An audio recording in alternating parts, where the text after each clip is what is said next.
Assalamualaikum warahmatullahi wabarakatuh. Alhamdulillah. Today we are back with a new episode of AI and You, a program that explores and discusses issues on artificial intelligence or AI from the perspective of Islam.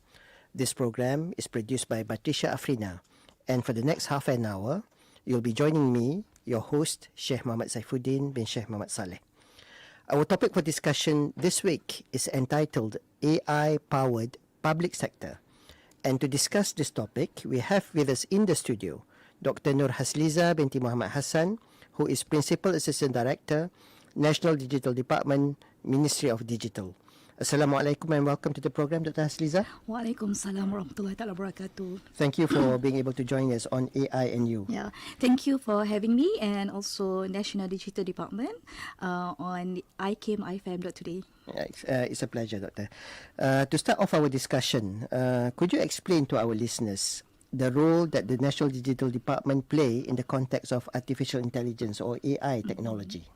All right, so first of all, maybe some of the listeners wonder what is the National Digital Department or Jabatan Digital Negara. So actually, we are reform version of Mampu.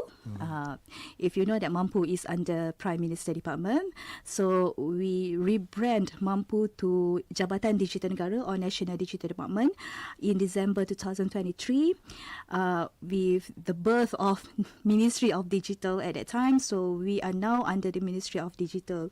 So we carry the same functionality as Mampu. So we basically spearhead the digitalization initiatives for the public sector, and we provide consultation to the public sector agencies, and we also develop and publish and also monitor the guidelines, the policies, and also the circulars about the ICT, about the digitalization, and we provide training and also competencies programs for the IT personnel across the public sector as well.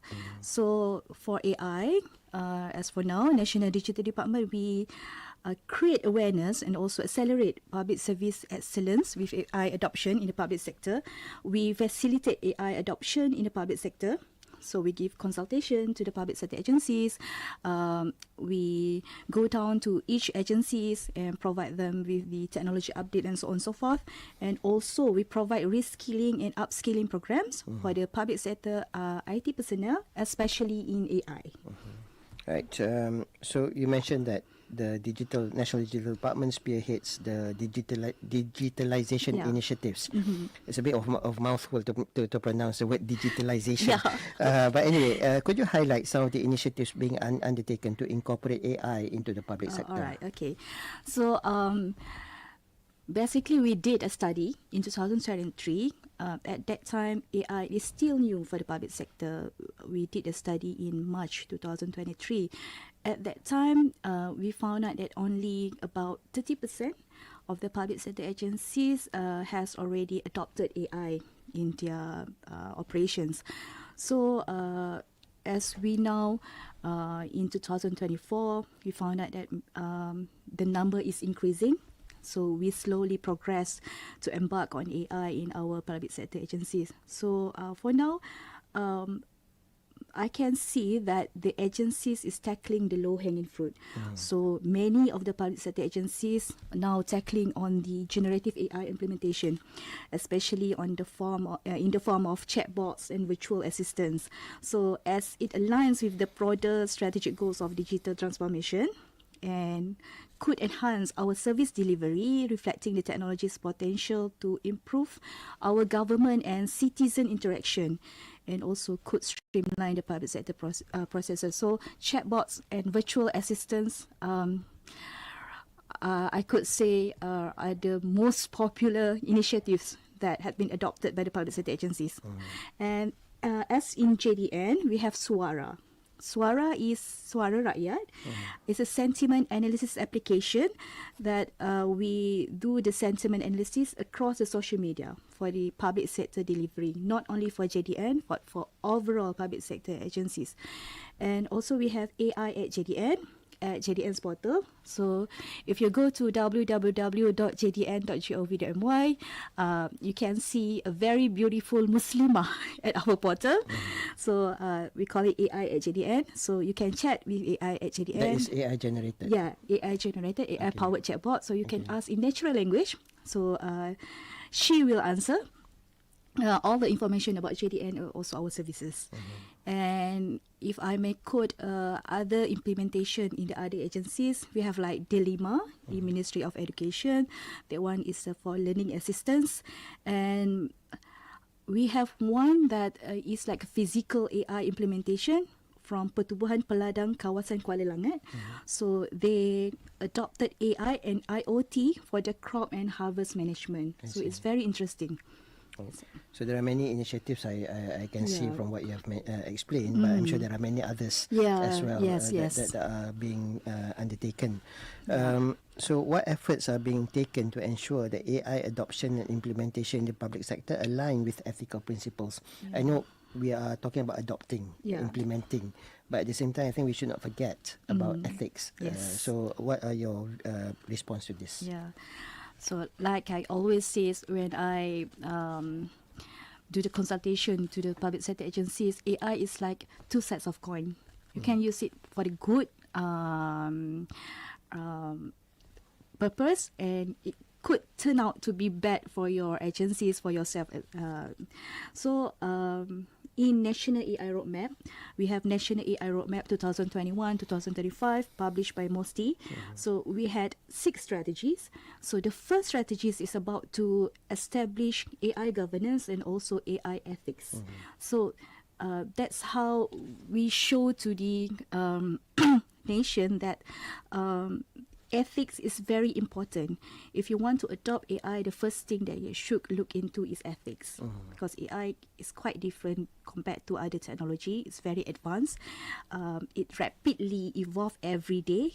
And then in National AI Roadmap, we have National Blockchain AI Committee, which is responsible to facilitate National AI Roadmap strategies. And JKK1 is responsible to develop the National AI Governance and Ethics. So we had launched the document on 20th of September 2024 by our Yang Amat Berhormat Timbalan Perdana Menteri. So National AIGE basically would be and could be the reference for the nation across the sector on how to adopt AI with the principle of responsible AI, with the 7 AI principles incorporated in that document. So that 7 principle, the ethics principle that you should follow, you should refer to when you want to adopt AI. So that one is at the national level. For the public sector level, JDN, with the cooperation of MDEC, we are now in the midst of developing our own public sector AI adoption guideline. So we echo what National AIGE has incorporated, but we tailor it to public sector agencies. So inshallah, this will be available, I think, maybe January 2025. So this document should be the reference for all public sector's agencies. And other than that, we always remind our public sector agencies to comply with the acts, regulations and circulars enforced. Especially like now we have our Akta Keselamatan Cyber, so Cyber Security Act, and other acts also as well. Just to be clear, when you say AIGE, you're referring to Artificial Intelligence Governance and Ethics. Yes. Right? And that was the one that was launched by the Deputy Prime Minister. Right. So if anyone from the public would like to access that document, how can they do that? Okay, that document could be accessed from the MOSTI portal, www.mosti.gov.my, under the tab Dasar. All right. Okay. So if anyone is interested on AIGE, you can access it from the portal of the Ministry of Science, Technology and Innovation. Right, Doctor, moving on. How can AI improve on public sector delivery and promote inclusivity, especially well, we know that not many places, or not all places in Malaysia have access to infrastructure on technology. So when we talk about AI, we want also to include inclusivity, and how do we ensure that this happens in areas that may have limited access to AI technology? Okay, so AI implementation is very much dependent on the infrastructure and also the network coverage also, of course. So, but AI can help to bridge the service gaps in remote or rural areas where resources are limited. For example, like AI-driven virtual assistants and chatbots can provide 24/7 support on government website and apps. So like you have question for JDN, you don't have to come to Cyberjaya. Right. You can ask AI at JDN. So, okay. And it also allow the citizen to access essential services without needing to visit physical offices, of course. And by supporting the local languages and dialects, something like ChatGPT does now. So this tool can make information accessible to non-English speaker population, especially at the rural area. And AI-powered healthcare education solutions can reach also the remote populations, while our personalized upskilling programs can support this digital inclusion. So inclusivity is one of the principles that been focused in AI adoption. However, once again, this must be supported by comprehensive and robust infrastructure and network coverage. So in JDN, we have one unit focusing on the network. So we work together with agencies like DMB and also Kementerian Komunikasi to ensure that we provide the comprehensive infrastructure to the remote area as well. So I think we are in good hands in this initiative. I think in that sense, I believe that things are moving forward. Yes. But just out of curiosity, some, when we talk about the older generation, some of Yeah. them may prefer to talk to a real person Yes. rather than probably a virtual assistant. Yeah. So how do we ensure that we can, manage this kind of scenario? Okay. So in this kind of scenario, yeah, like my father, of course, he always wanted a personalized services, face-to-face, physical interaction, But all that we can do now is to, I think, enhance the service delivery by digitalization and also doing a very good change management plan. Right. So we cannot directly or strictly jump into AI implementation, but then we have to tackle it like bits to bits in the face so that the change management plan will work very well and we can address the change resistance and all that. Earlier on, Doctor, you mentioned about reskilling and upskilling. I think this is related to my next question. Okay. Because one critical concern, I think, for a lot of people when it comes to AI is that AI will replace or displace jobs that we do. So how is this concern being addressed by JDN? Okay. So one thing that we should always remember when we adopt AI, that we always must ensure that human is in the loop. Okay. So human is the loop. In the loop is our team for AI adoption. So basically, AI is a tool. AI is an enabler. It's just like other technology, basically. So how AI or how the tool being integrated into the system is our responsibility. It's humans' responsibility. So we still need humans to manage, to integrate AI into systems. Yeah, and then to address concern about AI replacing or displacing jobs, governments and organizations are now focusing on reskilling and upskilling initiatives. This is to ensure that workers are equipped with the new roles in the digital economy.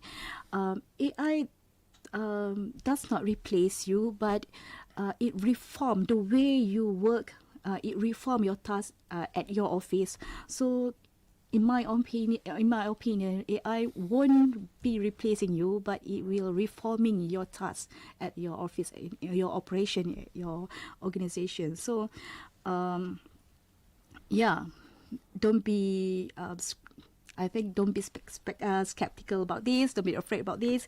AI won't replace you, and we must always ensure that human is in the loop when we adopt AI. I think we have seen this. We have seen this actually happening before. Yeah. In the late 20th century, in the 1990s, when people started to use computers. Yes. I remember that the workforce were being trained to use word processors and all the programs that we can use using computers. And that time, people were changing from typewriters to computers, and the typists had to be reskilled with a new skill to use computers. I think this is basically the same thing that's happening today. The same cycle actually. Yes, that was I think 25 years ago. But now things are different. It's just that I think one thing that I found interesting is that you said that we have to keep the humans in the loop.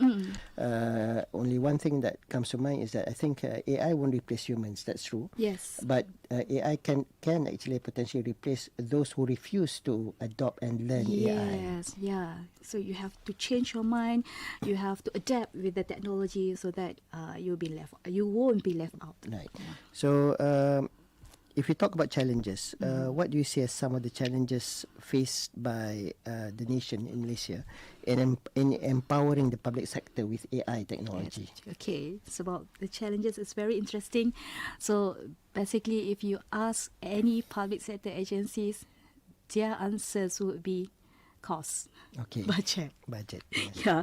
So budget is one of the I could say biggest challenge to adopt AI, because AI need a very huge and a very comprehensive technology and also infrastructure.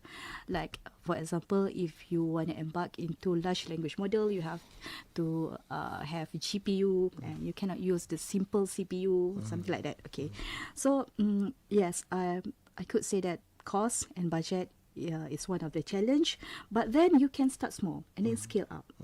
Use whatever you have in your agencies, and then you scale up. And of course, you can pitch for budget for RMK13, like say, for example. Okay, and then the second thing is agencies always come to us and say that they are lacking of human resource, because everybody is assigned to their own tasks. Everybody has their own job scope in their agency. So AI is a new thing, so that no one is looking at AI, because everybody is busy with their own task for now. So that one could be another challenge. And another one is talent. So most critical, I think, is talent, because like we said, if you don't want to reskill and upskill yourself, you will be left out. So talent is actually the asset for the organization, especially for the public sector agencies. So skill and competency issues is one crucial issues in AI adoption. So we must always reskill and upskill ourselves, because AI evolve rapidly. And then I could say another one is change management. So top management buy-in, the culture change, the tackling the change resistance issues are among the challenges that public sector agencies faces when they want to embark into AI journey. So yes, change management, a very comprehensive, a very solid change management plan should be adopted as well. And then another one, the last one, is the infrastructure support. So we need infrastructure that could support our AI adoption. Like I said before, like we need GPU if you want to use LLM, something like that. So yeah, those are among the challenges that the public sector agencies are facing when they want to embark into their AI journey. What about the mindset of the people in the public sector? Are they? I remember you mentioning earlier that initially it was about 30% acceptance rate.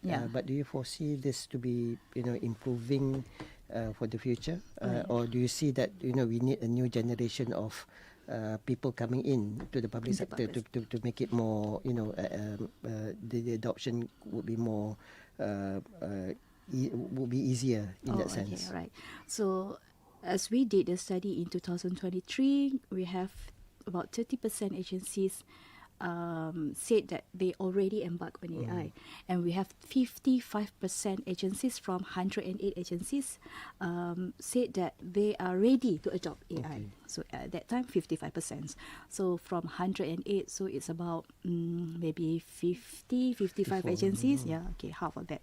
So, but I could foresee if we do the study in 2025, like say in March 2025, this number will increase because in 2024 we could see that the agency is progressively adopting AI in their agencies. So they come to JDN asking for consultation. So we went down to agency and giving them talk and everything. So I could say that they are on the right track to adopt AI. And if we do the study in 2035, I could say that we probably have like 70% of adoption rate, something like that. One interesting development I see is that even the Islamic agencies and departments are moving towards that. Yes. Last month, for example, I was invited to give an awareness talk to Jabatan Mufti Kelantan, Okay. which I think is a very good initiative by the state. So how do you see the Islamic agencies and departments adopting AI? Okay. I'm about to talk about this because in the early 2034 and in the mid of 2034, it's very surprisingly because I think among the agencies that come to JDN asking for consultation, I could say that half of it is the Islamic agencies. Okay. So we have from like IKIM itself, IKIM itself. We have from Jabatan Mufti Wilayah, JAKIM, Jawi, and even Masjid Wilayah. So Jabatan Wakaf, Haji and Zakat. Okay, so basically I am very happy that all the Islamic agencies are basically I could say one step ahead of the other agencies because they are among the earliest agencies that come to JDN asking for consultation about AI. Right. So a good scenario, a very good effort by the Islamic agencies. That's an interesting development, I think, because I hope that with this awareness amongst the Islamic agencies and departments, they can also be the leaders when it comes to adopting AI in providing services. Right, Doctor, we're coming towards the end of our program. So as probably as concluding remarks, what would be the long-term aspiration of the government for an AI-powered public sector? Okay.